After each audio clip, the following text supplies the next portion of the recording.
23 September 2023 मध्ये नागपुरात आलेल्या पुरासाठी अंबाझरी तलावाच्या ओव्हरफ्लो पॉइंटवर बांधलेलं विवेकानंद स्मारक जबाबदार नव्हतं असा दावा central water and power research स्टेशनने केला आहे।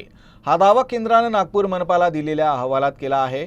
ओव्हरफ्लो पॉइंटवर बांधलेला जुना पूल आणि सुरुवातीलाच असलेला नदीचा मर्यादित प्रवाह हे पुरासाठी जबाबदार असल्याचं अहवालात नमूद आहे। 2023 मध्ये आलेल्या पुराच्या कारणांची आजही मोठ्या प्रमाणात चर्चा होते। शहरातील अनेक पर्यावरणवादी या पुरासाठी अंबाझरी तलावाच्या ओव्हरफ्लो पॉइंटवर बांधलेल्या विवेकानंद स्मारकाला जबाबदार धरतात। या अनपेक्षित पुराच्या घटनेबाबत उच्च न्यायालयातही याचिका दाखल करण्यात आली आहे।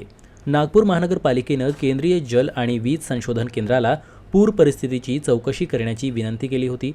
केंद्राकडून नागपूर महानगरपालिकेला अलीकडेच मिळालेल्या चौकशी अहवालात केलेल्या टिप्पण्यांमध्ये विवेकानंद स्मारकाला पुरासाठी जबाबदार धरण्यात आलं नाही।